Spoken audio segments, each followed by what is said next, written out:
Hi, BrenTech here, where tech is made simple. So late last week, on Friday, Microsoft rolled out their latest Dev Channel Insider Preview build 23526. So just a quick look as to what Microsoft is working on in the Dev Channel and having a look at some of the changes and improvements. Now, first of all, something to take note of if you are in the Dev Channel. There is an Insider Preview Build Expiration update where Microsoft says the expiration date for Insider Preview Builds flighted to the Dev Channel has been updated to the 15th of September next year, 2024, starting with this build 23526. So just take note of that. And you need to make sure you're updated to the latest build in the Dev Channel. Now, looking at the changes and improvements, and first of all, focusing on the Start menu. Now, as I have posted previously, Microsoft is working on rich thumbnail previews. These tooltips in the Start menu recommended section for cloud files in the Start that began rolling out with build 23511, which was an earlier Dev Channel build.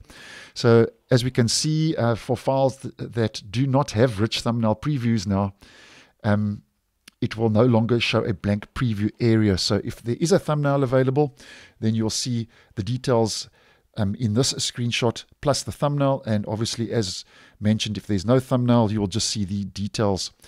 Moving on to the next, and there's a new cast improvement where Microsoft says they have now updated the cast flyout in quick settings with additional support for you in case you face any trouble discovering nearby displays, fixing connections, and more.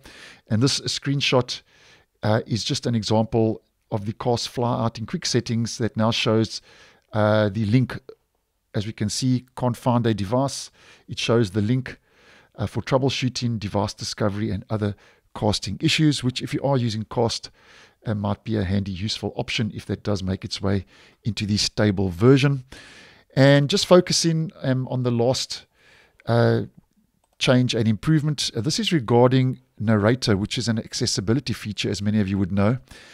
And I'm just going to quote this and mention this from the release notes. Microsoft said they have made the following improvements for Narrator.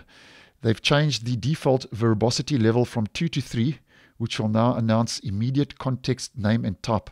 The control context type like list or toolbar will allow you to better understand the focus control, same default as JAWS, JAWS, and NVDA. And the second improvement regarding Narrator is that Narrator users are unblocked for typing traditional Chinese characters in Windows by addition of traditional Chinese dictionary for detailed reading. And the third improvement is they have also made improvements for Narrator with Braille, and there's quite a lot of Braille improvements that have rolled out, 3 main points in total. And then over and above those changes and improvements, we get the normal fixes, because obviously it's still early days. And because it is early days, we also get the known issues, which Microsoft will obviously have to iron out and try to resolve before the next flight rolls out for the Dev Channel. So that's more or less what's new in the Dev Channel Insider Preview Build 23526, which Microsoft made available last week, Friday, on the 18th of August. So thanks for watching, and I will see you guys in the next one.